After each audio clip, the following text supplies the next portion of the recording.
Muy bien, buenos días. Buenos días a todos. Buenos días. Buenos días, licenciado. Buenos días. Mucho gusto de verles. Bueno, no verles, pero escucharles. Bien, vamos a iniciar en honor al tiempo. Vamos a trabajar la lección 13, pero vamos a hacer una breve introducción con un video en el que Monseñor Romero nos habla acerca de un tema de la lección y que sus palabras también están relacionadas a otros temas que trabaja la lección 13, no en el sentido directo, sino que indirectamente. Entonces voy a pedirles que pongan atención a estas palabras de Monseñor Romero.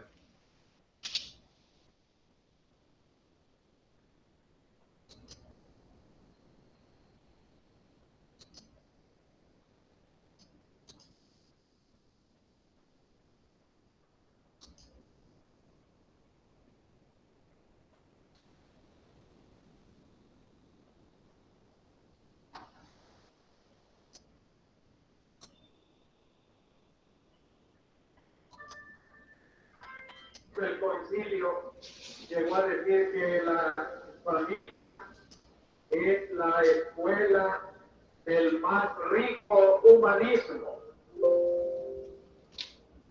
Cuando los papás de Juan 23 cumplían 50 años de casados, él era delegado apostólico en el Oriente y desde allá se conserva una carta escrita con tanta ternura para decirle a sus viejitos campesinos: hace mucho tiempo que salí de la casa de ustedes. He estudiado en muchos colegios, he leído muchos libros, pero en ninguna parte he aprendido lo que aprendí en ustedes. La sabiduría del hogar, escuela del más rico humanismo. Y se comprende por qué Juan 23 era lo que fue de verdad. Hombre educado en la escuela de su propio hogar. Dice también el concilio, en el hogar coinciden las diversas generaciones. Miren en el cuadro de hoy, el niño Jesús, María y José jóvenes, los ancianitos, Simeón y Ana. ¿No nos da esto la idea de lo que es la familia humana? Niños, nietos, hijos, padres, abuelos, muchas generaciones confluyen. No hay lugar para conflictos de generaciones cuando hay amor. No quiero evitarles, queridos hermanos, de conocer en este aspecto humano lo que los obispos reunidos en Medellín dijeron de la familia, porque es necesario que este Concilio Vaticano II, que se hizo Latinoamérica en Medellín, lo conozcamos las familias latinoamericanas. Hizo una síntesis de ella, la reunión de Medellín, al decir 3 frases de la familia. En América Latina, la familia tiene que ser formadora de personas, educadora de la fe, promotora de desarrollo.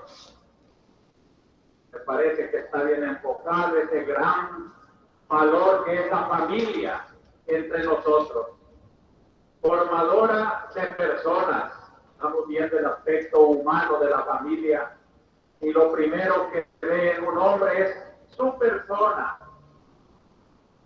Antes de ser un cristiano, tenemos que ser muy humanos. Quizás porque muchas veces se quiere construir lo cristiano sobre bases falsas, humanas. Tenemos los falsos hombres y falsos cristianos. el beato, es un falso cristiano que no es tampoco hombre. Muchos que ahora defienden, dicen la religión, no son ni hombres siquiera, mucho menos cristianos. Me río yo de esas defensas interesadas del cristianismo. Auténticos católicos. ¿Con qué derecho se llaman auténticos católicos? Si no son ni siquiera hombres que sepan adorar al verdadero Dios y están de rodillas idólatras ante las cosas de la tierra. Formadores de personas, la familia humana tiene que formar personas, personalidad, lo cual quiere decir, dice Medellín, la presencia e influencia de los modelos distintos y complementarios del padre y de la madre, masculino y femenino, el vínculo del afecto mutuo, el clima de confianza, intimidad, respeto y libertad, el cuadro social como una general pero matizada por aquel clima, todo converge para que la familia se vuelva capaz de plasmar personalidades fuertes y equilibradas para la sociedad. Queridas familias, recojan un mensaje de la Navidad para ustedes.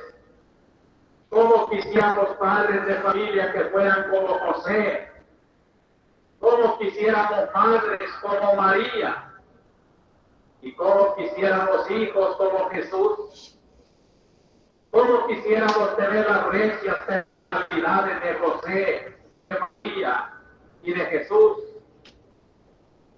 Que no se doblegan ante las adulaciones o las amenazas, que saben decir como Jesús que su pan es hacer la voluntad del Padre, que son ante todo valores humanos. Y cuando dice promotora de desarrollo, la familia es escuela del más rico humanismo. El humanismo completo es el desarrollo integral. La familia en la que coinciden diversas generaciones y se ayudan mutuamente para adquirir una sabiduría más completa y para saber armonizar los derechos de las personas con las demás exigencias de la vida social, constituye el fundamento de la sociedad. En la familia, los hijos, en un clima de amor, aprenden junto con mayor facilidad la recta jerarquía de las cosas, al mismo tiempo que se imprimen de modo como natural en el alma de los adolescentes formas probadas de cultura a medida que van creciendo. A los padres corresponde preparar en el seno de la familia a sus hijos para conocer el amor de Dios, etc. Formadoras de personas, promotoras de desarrollo. Y todo hoy tiene una función social en el mundo. La familia es el gran valor, queridos hermanos, para que tengamos salvadoreños que sean hombres, que sean personas, que sean gente con quien se puede confiar, que sean verdaderos hombres nuevos, que promuevan un mundo nuevo, que no se dejen arrastrar de lo putrefacto del sistema, que no se dejen doblegar por la dádiva, que no se dejen vender, que sean verdaderamente superiores a todas las ventajas, pero que sean sobre todo el valor de la persona, el hombre. Necesitamos familias como la de Nazaret. Esta es la dimensión humana de la familia.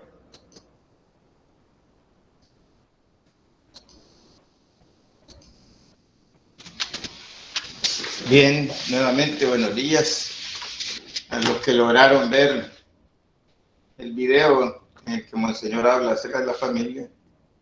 ¿Qué reflexiones les causa o qué impresiones les causa esas palabras de Monseñor Romero? Buenos días, licenciado. Buenos días, Daniel. No sé si se me escucha bien. Sí, bien, bastante bien se escucha. A mí se me quedó en la cabeza algo que yo no lo había analizado y está muy bien dicho por Monseñor Romero, y es que la familia ellos tienen un conocimiento adquirido por generaciones, porque una familia no se da en una sola generación, entonces todo ese conocimiento siempre se pasa a la generación más joven. Eso está bastante bien, porque creo que sí, cada familia es una sabiduría diferente.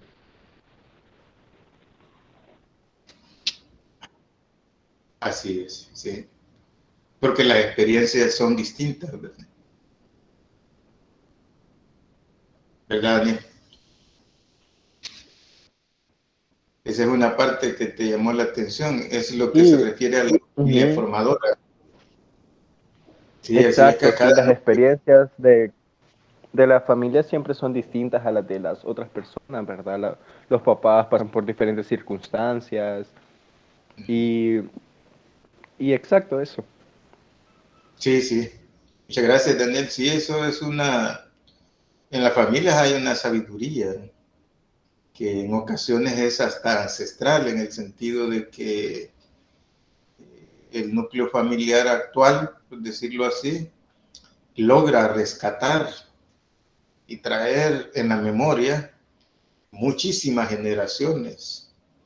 Yo conozco personas, por ejemplo, que recuerdan o que tienen ejemplos de familiares allá en la época del general Martínez, con diferentes experiencias. Y otros que todavía están vivos, uno logra ver testimonios en Facebook, por ejemplo, la matanza o la masacre de 1932, personas que viven en el occidente del país y que son los tataranietos los que están rescatando alguna de esas sabidurías de esas familias, en el sentido de, como dice Monseñor Romero y Medellín, la familia formadora, esa que logra rescatar la sabiduría de generaciones, transmitirla a las nuevas generaciones. Gracias, Daniel, por tu aporte y tu comentario. ¿Alguien más que quisiera decir algo acerca del video?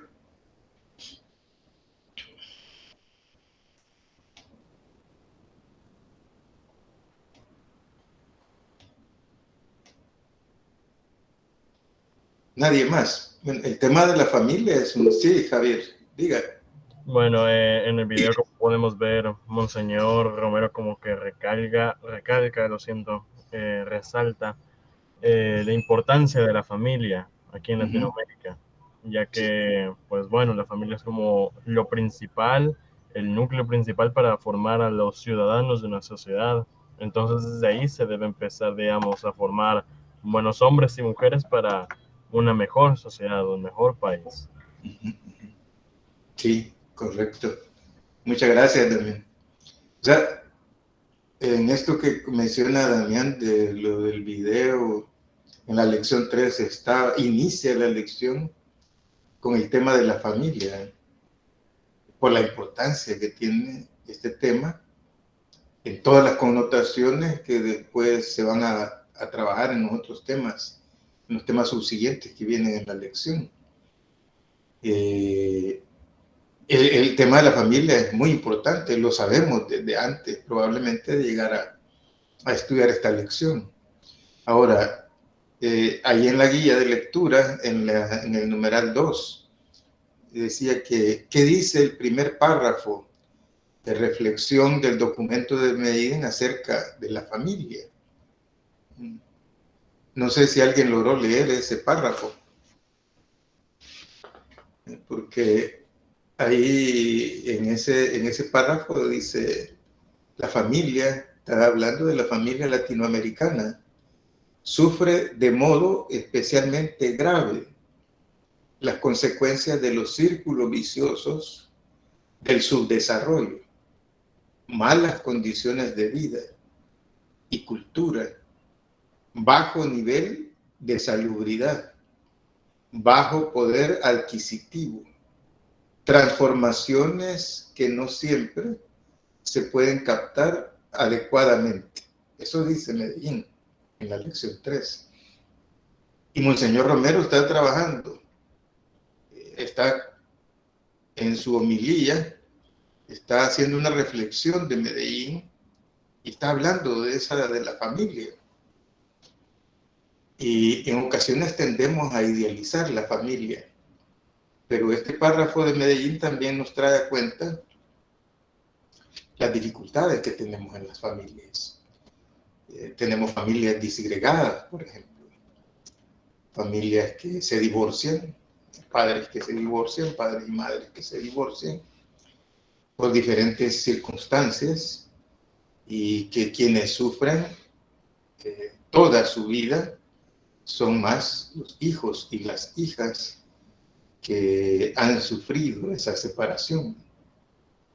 Hay situaciones en las que esa separación se da forzosamente, no porque no se quiera la pareja, sino porque tiene que salir alguno de ellos o ambos a buscar mejores situaciones de vida, porque el poder adquisitivo, así como en los años 60, hasta hoy sigue siendo malo.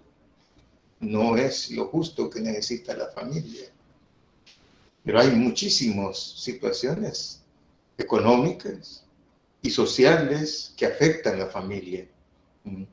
Por ejemplo, hay familias donde se discute mucho, desde antaño y hasta ahora se discute mucho la autoridad, por ejemplo, del padre, del abuelo, de la madre, del hijo, etcétera, como peleas generacionales. Y, por ejemplo, lo que dice Javier y Daniel, probablemente es importante para ellos porque reconocen o han tenido núcleos familiares o son parte de núcleos familiares donde sus mayores, ya sean mujeres u hombres, han dado un buen ejemplo y son queridos en el núcleo familiar. Pero no siempre es así la situación. Y entonces ocurre diferencias, peleas, disturbios, conflictos en la familia. El joven en ocasiones rechaza al adulto o al mayor o al abuelo, a la abuela o la tía por ahí, que no le parece cómo actúa, porque a lo mejor el joven tiene razón, o la joven, en la forma en que le trata, en la forma en que dirige la conducta que tiene de vida. O es a la inversa, a lo mejor esa tía o ese tío tiene razón, pero él o la joven no quiere porque el sistema le ha cambiado su manera de pensar, y para el joven o la joven puede ser que ya la familia o una parte de la familia ya no tenga ningún valor. ¿Cómo ven esa situación ustedes? ¿Qué piensan de esa situación? Ustedes van a trabajar acerca de temas en la sociedad salvadoreña, y este es un tema fundamental en la sociedad salvadoreña. Tenemos, creo que hace como 7 años salió un estudio acerca de las familias disgregadas en El Salvador. Y en el estudio se reflejaba, por ejemplo, que habían personas que se habían divorciado hasta 5 veces, buscando una pareja distinta. Y las dificultades que hacían algunos psicólogos acerca de esto, de las repercusiones que tiene en la estabilidad psicoemocional de las juventudes actuales. ¿Qué piensan ustedes acerca de esta situación?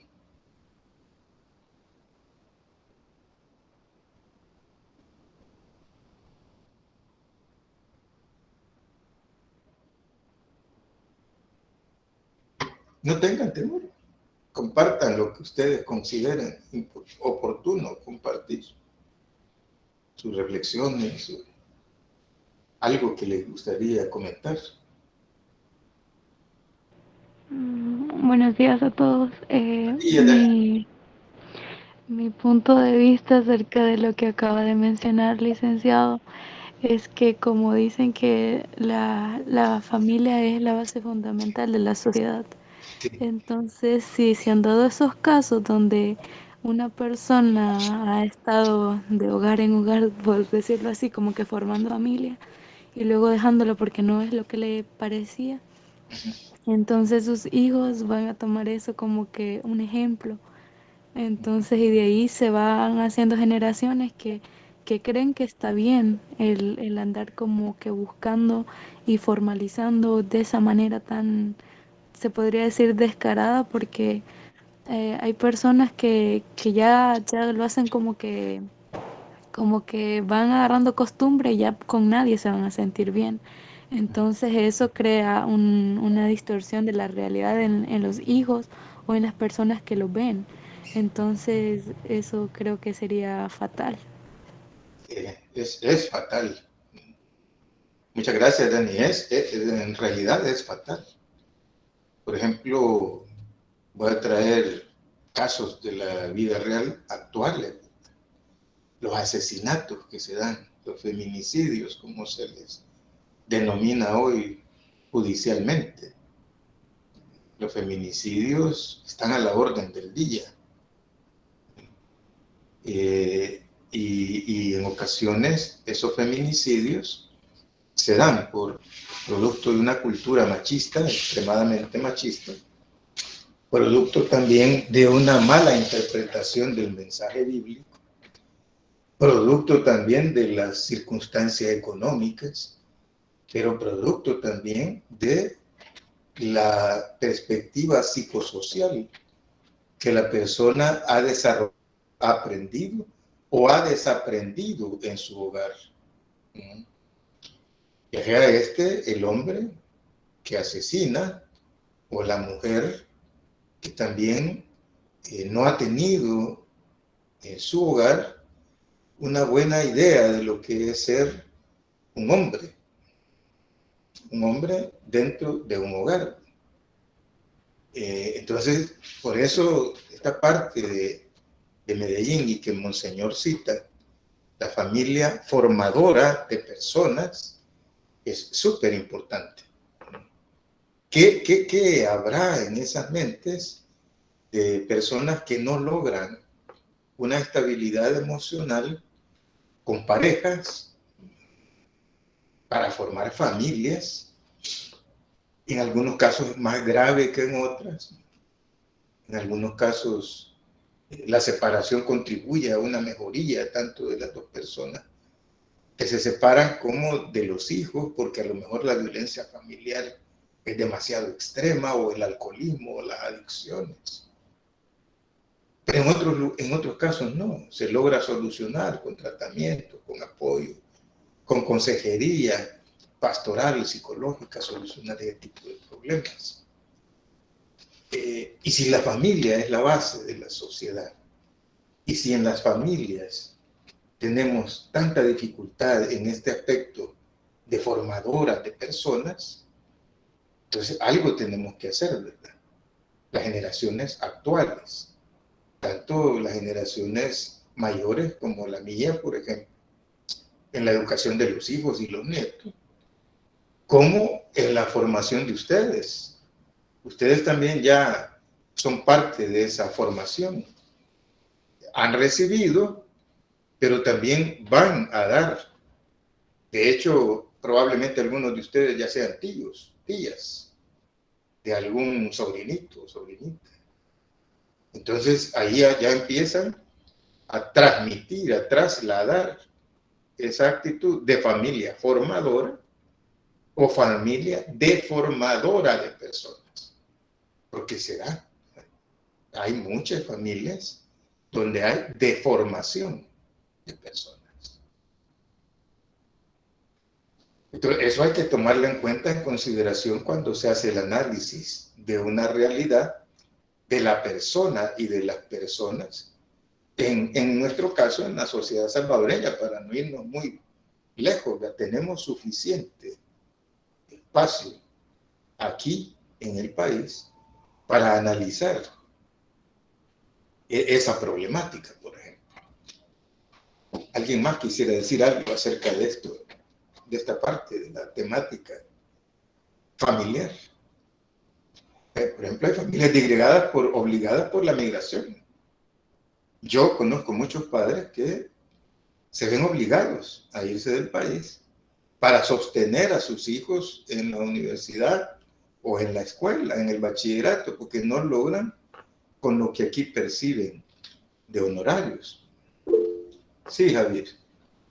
Bueno, quizá algo que podría agregar es que, digamos, esta separación de la familia o estos problemas familiares, como la violencia intrafamiliar, pueden generar, ya sea, bueno, mayormente en los hijos, los que son más jóvenes, problemas ya sea emocionales, psicológicos, que esto puede llevar, digamos, a que, por ejemplo, si alguno de los dos padres los abandona a una temprana edad, puede que genere en ellos una cierta, que en un futuro busquen como alguien en plan y que cuando ya no lo encuentren no lo quieran soltar por este miedo a que se vuelva a ir como lo hicieron sus padres. Sí, sí. O que también, digamos, si sufrían de violencia intrafamiliar, digamos, el papá, la mamá o viceversa, ya cuando crezcan van a tener la idea que una relación debe de ser así, o que una relación así es normal, lo cual pues es peligroso, pues. Correcto, Daniel. Javier, perdón, muchas gracias. Sí, ¿alguien más quería tomar la palabra? Yo quisiera añadir ¿Alguien algo a más lo que quería dijo decir? Javier. Sí, Daniel. Y Sí, es de diga, que, Daniel. como usted dijo, licenciado, de que la familia puede contribuir a que una persona se forme de buena manera, también eso es igual al contrario, también influye a que una persona tenga conductas destructivas. Y también quisiera agregar una conducta que yo he visto que se está dando cada vez más, y es que los jóvenes, o bueno, las parejas, los acompañados, ya cuando deciden casarse, ya ni siquiera toman en cuenta el matrimonio religioso, sino porque dicen, no, quizás nos separamos, mejor solo casémonos por civil, porque saben la importancia del matrimonio religioso y que es algo inquebrantable. Y al saber de que las cosas de hoy en día no duran mucho, ya ni siquiera le están dando importancia a eso. Correcto. Muchísimas gracias, Daniel. Qué interesantes esas reflexiones en lo que decía Daniel y Javier. Voy a retomar esto que decía Daniel al final y luego te doy la palabra, Gustavo. Las relaciones no duran mucho. No sé si ustedes han escuchado de que en la psicología hay psicólogos y psicólogas que están diciendo que la familia, el ser humano también, en las culturas actuales, mundiales, no solo salvadoreñas, incluida la salvadoreña, el ser humano es desechable. Hay esa actitud de algunas personas de ver al ser humano como algo desechable. La mujer es desechable. Yo me junto con ella, la utilizo y la puedo desechar. Hay muchas mujeres jóvenes y bonitas a las que yo puedo acceder. Ahí está esa cuestión de lo desechable. Así como un celular es desechable, también lastimosamente hay personas que ven a otra persona como algo desechable. Gracias, Daniel. Gustavo, díganme.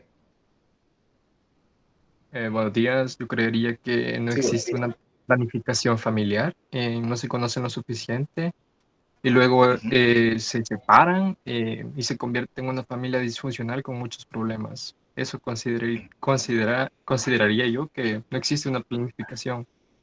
Ajá, correcto. Muchas gracias, Gustavo. Y he mencionado otro término que es bien importante, familias disfuncionales, que lastimosamente no es algo raro en nuestra sociedad. Hay muchísimas familias disfuncionales. Lo que uno ve en las noticias o que ve en el Facebook o en redes sociales de afectación de mujeres o de jóvenes, de señoritas, en algún grupo familiar o en alguna colonia que ocurre un hecho X, es resultado de ese término que Gustavo compartió, de la disfuncionalidad de la familia que provoca disfuncionalidad en la persona y que repercute en nuevas generaciones, que va deformando personas, haciéndolas disfuncionales. Por ejemplo, el psicópata de Chalchuapa. ¿Qué elementos familiares pueden haber en personas como ese psicópata? O como los casos que estamos viendo de hombres que agarran a machetazos a sus compañeras. Pero también otro elemento interesante es en esa disfuncionalidad también la cuestión de la educación. Cómo educarnos también como personas y como familias en el tema de la sexualidad, que es algo también importante.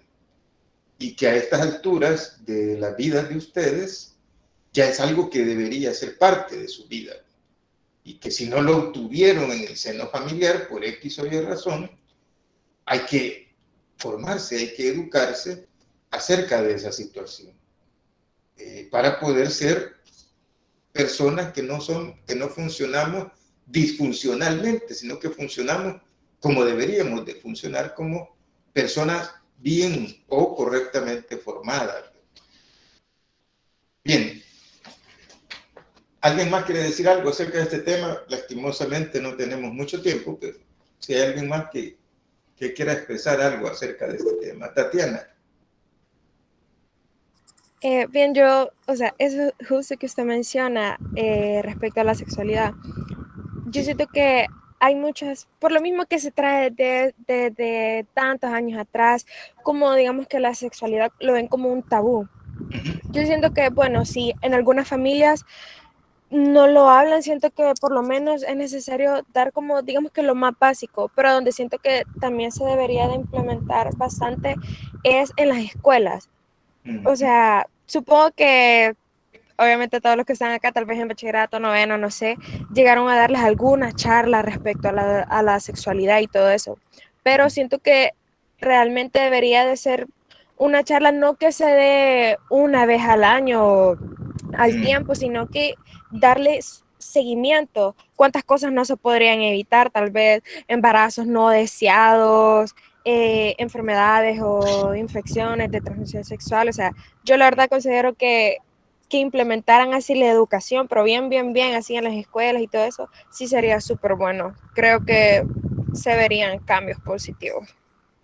Podrían darse cambios positivos, ¿verdad, Tatiana? Sí, o sea que una formación más sistemática, en el sentido de que el joven, cuando ya esté en edad de racionalizar este tema, pueda sistematizar, tener ese conocimiento sistemático y que no se dé abruptamente el conocimiento y que lo conduzca a aberraciones sexuales, sino que, como dice Tatiana, podríamos accesar a un sistema donde podríamos tener más formación, de manera que cuando ya el estudiante llega al bachillerato y a la universidad, tenga la posibilidad de algo más sistemático, que pueda conocer a ciencia cierta, en esta perspectiva, desde la perspectiva también de la Iglesia, la forma de conducirse como persona con las otras personas con las que se rodea, con las que tiene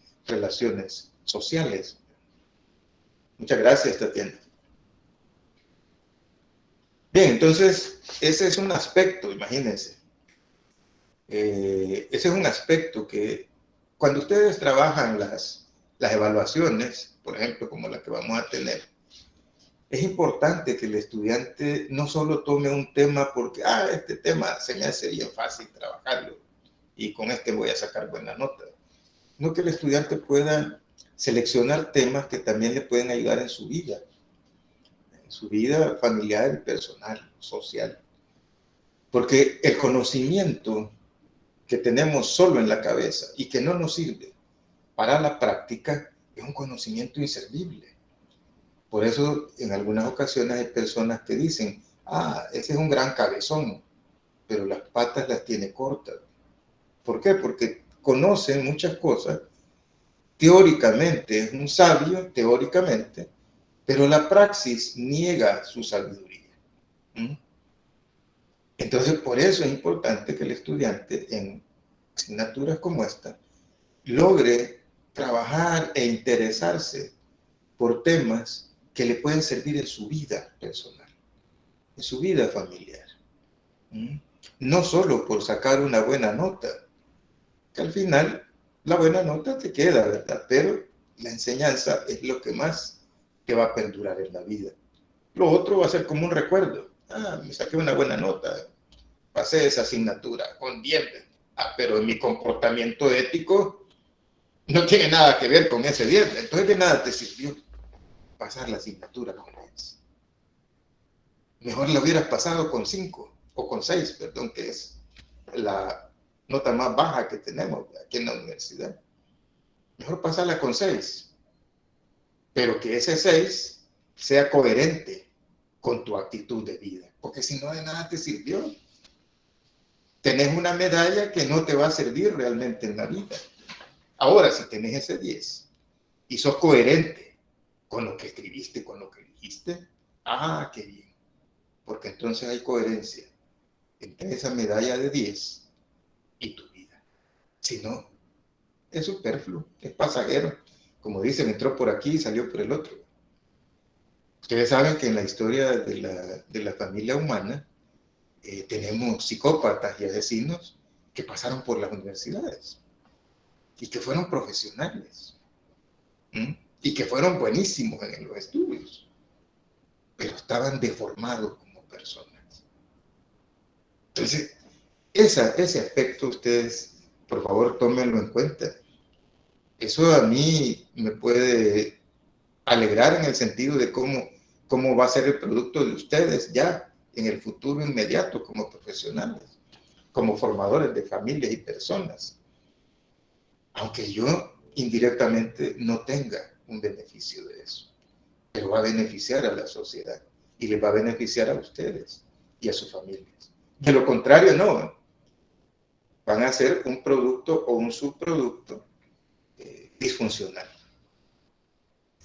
Bien, entonces ahí hay 3 elementos en lo que hablaba Monseñor Romero y 3 elementos que él trae de Medellín. La familia formadora, en término positivo, que logra formar bien. Ustedes tienen esa responsabilidad. Ya desde que son tíos o tías o que están en relación con otras personas, tienen esa responsabilidad en la familia. Contribuir a la formación de otras personas, sus sobrinos, sus sobrinas. Pero también menciona Medellín 2 aspectos más. La familia es educadora en la fe. Si relacionamos al tema de la familia formadora el aspecto de fe, entonces vamos a tener también elementos desde los valores cristianos, desde los principios cristianos que se fundamentan en la Biblia para fortalecer el tema de la familia formadora de personas y promotora de desarrollo. Yo cuando escucho ese último elemento de Medellín siempre me recuerdo, hace como aproximadamente 9 o 10 años se dio una cifra de una investigación aquí en El Salvador, creo que la hizo la Universidad Nacional, no recuerdo muy bien, acerca de cuántas familias están vinculadas a los grupos pandilleriles. Es impresionante, ¿verdad? En esa época se hablaba aproximadamente de 60,000 familias vinculadas a eso. Y entonces uno multiplica 60 por 5, 30,000 personas. Y decía el estudio, bueno, ese es lo mínimo de lo que se puede observar del fenómeno pandilleril a esas alturas. Ahora no tenemos investigaciones actualizadas. Pero eso qué significaba, y cuando ustedes van y ven en las cárceles cuántas personas católicas y evangélicas, madres sobre todo y abuelas, visitan a los que están ahí prisioneros, que son parte de esos grupos pandilleriles.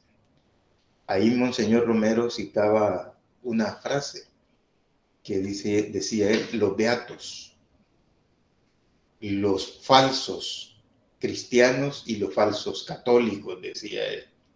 Entonces, claro, lo te pone ante el auténtico católico y el auténtico cristiano.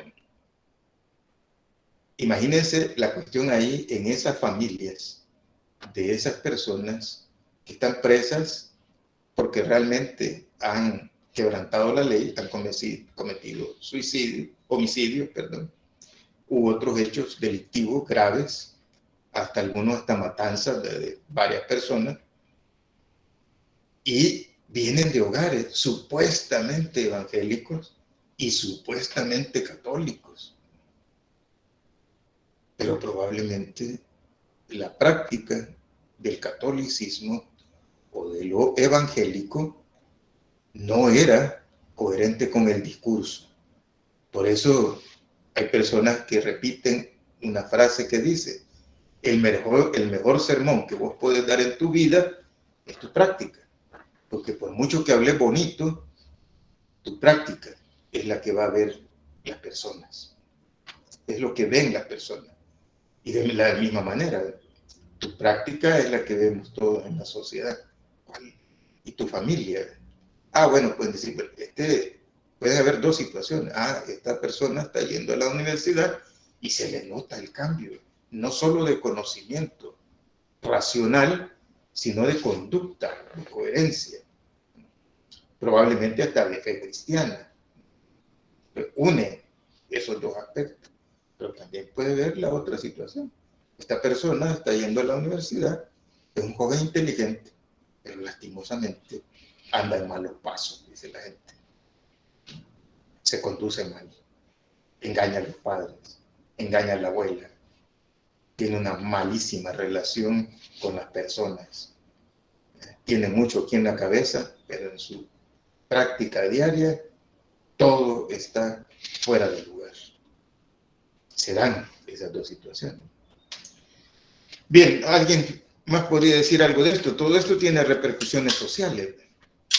La lección habla sobre también la opción de los jóvenes y la opción preferencial por los pobres. Tiene un enlace específico, ustedes lo han descubierto seguramente. Porque la opción por los jóvenes es una preocupación, la juventud.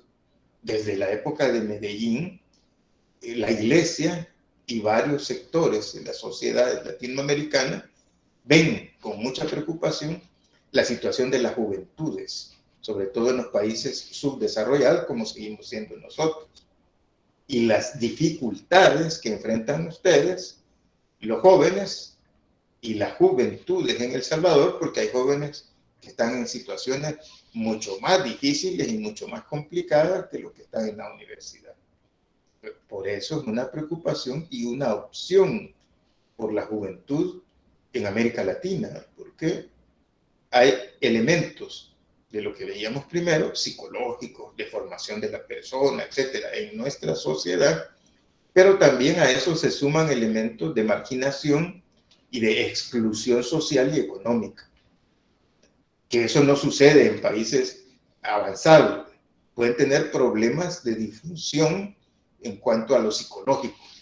Hay jóvenes en las grandes sociedades económicamente desarrolladas que se suicidan porque están solos o solas, porque son otras realidades. Los problemas psicosociales son diferentes, pero tienen solucionado toda su situación económica.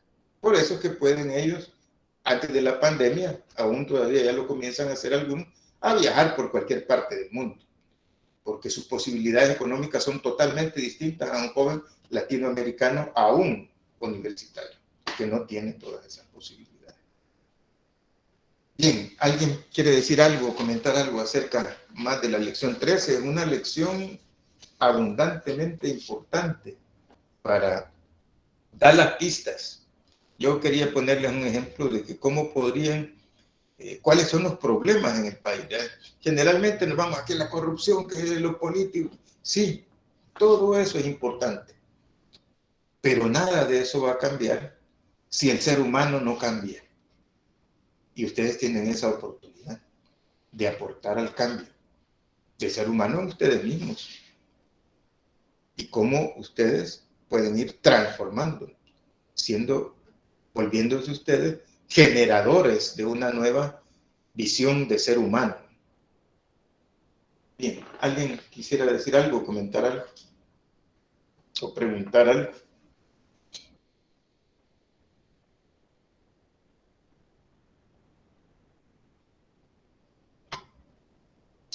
Dani, diga. Bueno, es que quisiera que me diera su interpretación acerca de un caso que se da en base a la familia, pero con relación a las costumbres, porque hay ciertos como que abuelos que hacen que las que son mujeres, digamos, o chicas, que las acostumbran a que piensen que es un hombre el que va a tener como la responsabilidad de su vida. Entonces, como que las encadenan a que ella solo tiene que como que estar como sirviendo para que el hombre vaya a trabajar. Entonces, yo creo que es algo que sería como una pequeña raíz. Entonces, me gustaría su interpretación de eso. Sí, gracias. Bien, esto tiene que ver bastante con el machismo y con el patriarcado. Lastimosamente, en nuestra sociedad y en algunas sociedades latinoamericanas, ya no en todas, algunas sociedades latinoamericanas nos hemos quedado estancados en el estudio del machismo y del patriarcalismo, en la idea de que entonces ahí está afincada, está sostenida la idea en la costumbre de que el hombre es el que sostiene la familia y al sostenerla económicamente la familia es al hombre al que se le da la autoridad. Esa es una costumbre antigua. Lastimosamente eso es antibíblico. Por ejemplo, en la época de Jesús, por eso fue un maestro él un poco raro para su tiempo. En su época habían personas vinculadas a lo que era la religión judía de la época que decían, bueno, es más inteligente mi burro que mi mujer. Y eran religiosos de la época de Jesús. O habían reglas dentro que no están en el Antiguo Testamento, que habían reglas en las que la mujer tenía que caminar 10 o 12 pasos atrás de su marido, porque el hombre era el que realmente tenía que ir adelante y ella conducirse atrás. Eran cuestiones simbólicas, pero también parte de la costumbre de la época. Parte de la costumbre de la época era que las mujeres no tenían posibilidad de formación. Entonces, cuando aparecía un rabino o un maestro, como lo fue Jesús, por ejemplo, Juan el Bautista también fue un maestro, pero aún en los círculos de Juan el Bautista y en otros maestros de la época de Jesús, no podían participar mujeres. En cambio, en los círculos de formación de Jesús, vemos de que participaban mujeres. Mujeres participaban en diálogos con Jesús. Jesús enseñaba también a las mujeres. Entonces, un rabino que rompe esa estructura machista y patriarcal de su época. Lastimosamente, y por eso es importante cuando trabajamos la cuestión de la interpretación del texto bíblico, cuando llegamos ya a nuestras sociedades, la interpretación de la Biblia con un sesgo o con una errónea interpretación trae aquellas cuestiones anacrónicas a nuestro tiempo. Y eso ha contribuido, desgraciadamente, a lo que comentaba ahí alguien en el chat, a la visión de que Eileen dice, el hombre es cabeza del hogar, haciendo interpretaciones de algunos textos bíblicos de la época. Algunos de esos textos bíblicos, por ejemplo, los escribió el apóstol Pablo. Y les voy a comentar algo, así como un paréntesis para comprender esto. El apóstol Pablo escribió en su época, no escribió en el año 2021 como estamos nosotros ahora, escribió en su época y para su tiempo.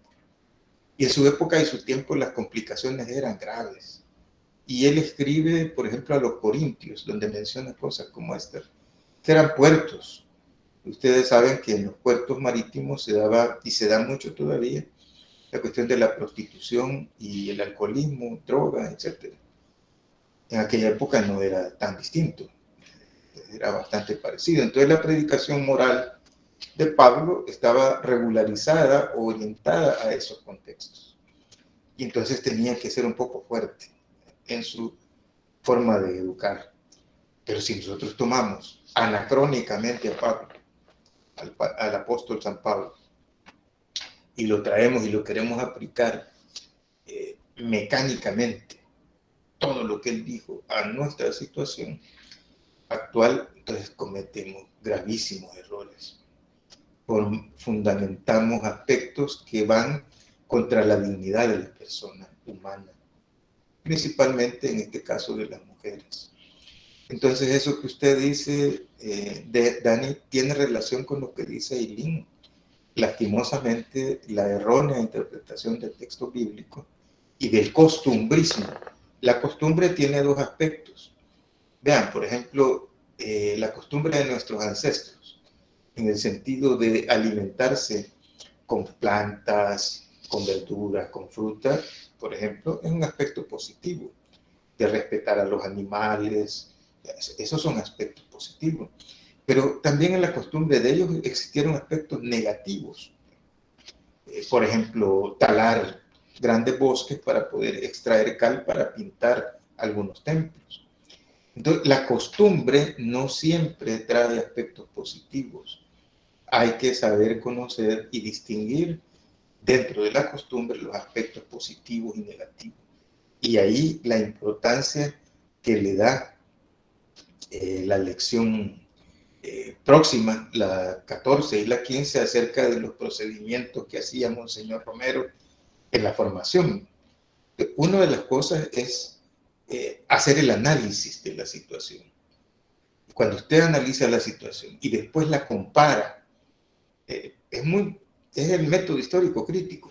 Después compara esa situación con lo que dicen los fundamentos y los principios y los valores de la iglesia, sea de la iglesia que sea.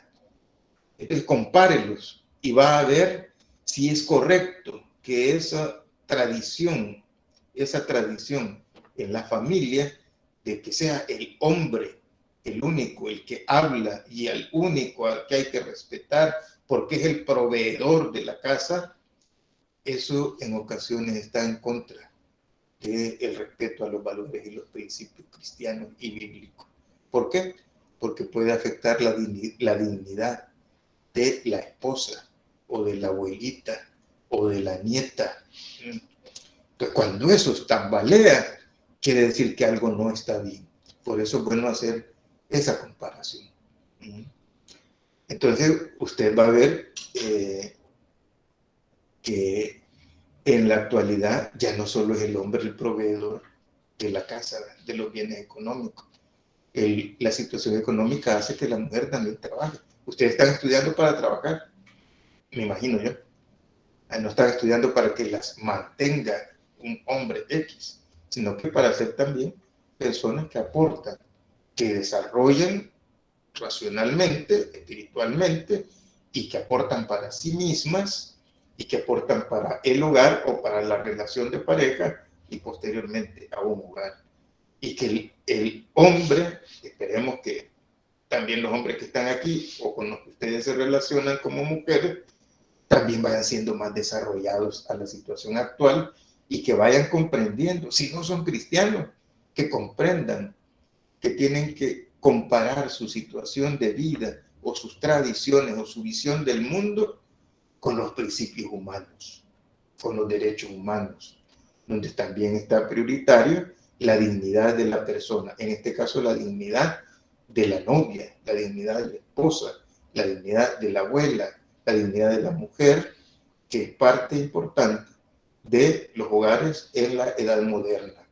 Si no hay ese respeto, entonces quiere decir que ese hombre o que esa mujer tiene una deformación y una disfunción porque no logra entonces identificar una situación positiva o negativa con los valores y los principios cristianos o no cristianos de los derechos humanos. Hasta los derechos humanos cuidan, ustedes lo vieron en las lecciones anteriores, cuidan y protegen la dignidad de las personas. No dice de los hombres, dice de todas las personas. Entonces, Dani, esa cuestión tiene sus explicaciones en la tradición, en la interpretación equivocada o errónea de los pasajes bíblicos, y tienen que ser las nuevas generaciones, no con violencia, sino las nuevas generaciones en el diálogo, en la forma en que van relacionándose ya con sus novios, con sus esposos o sus futuros esposos, que van sentando las bases de una relación de respeto entre hombre y mujer para que se dignifiquen ambos, los dos novios, hombre y mujer, o los dos esposos, hombre y mujer, y recreen nuevas relaciones donde la tradición de la familia rescate todo lo positivo que hubo en la tradición familiar y vaya dejando en el recuerdo aquellos aspectos negativos que le trajeron dolor a la abuela, a las antepasadas, a las tías, y que ustedes vivan de una manera distinta, donde la violencia verbal y física sea solo parte del pasado, ya no de su presente. Bien. ¿Alguien más quiere comentar algo? ¿O decirnos algo? Muchas gracias, Eileen, por su aporte.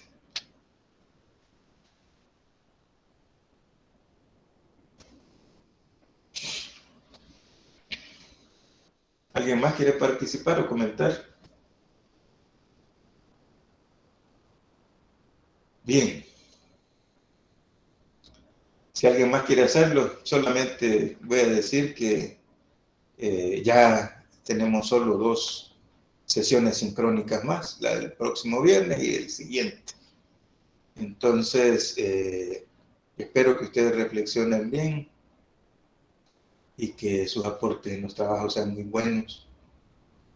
Ya viene también la próxima semana el tiempo de los difuntos, el recordatorio que hacemos de los que ya han partido, que se nos han adelantado, que ya dejaron esta forma de vida. Y bueno, ahí espero que ustedes compartan con sus familias también esta situación. Muchas familias en El Salvador, en este Día de los Difuntos, van a tener un dolor muy fuerte porque están perdiendo familias. Muchos jóvenes, muchas jóvenes están desapareciendo. Tengan mucho cuidado ustedes cuando salgan, cuídense bastante, porque la situación de desapariciones de jóvenes y principalmente mujeres está a la orden del día. Eso es parte de la problemática de las familias disfuncionales y las familias que no han sido buenas formadoras de personas, que está ocasionando dificultades en nuestra sociedad. Si alguien quiere decir algo antes de despedirnos. Si no hay nadie más, entonces que tengan un buen fin de semana. Cuídense y muchísimas gracias por sus aportes. Se les aprecia. Licenciado, Muchas gracias, tengo profesor. una duda. Hasta luego, igualmente. Sí, diga, Daniel. La última actividad, ¿cuándo sería? Disculpe. Del 1 al 3 de noviembre, ya tienen ahí la rúbrica.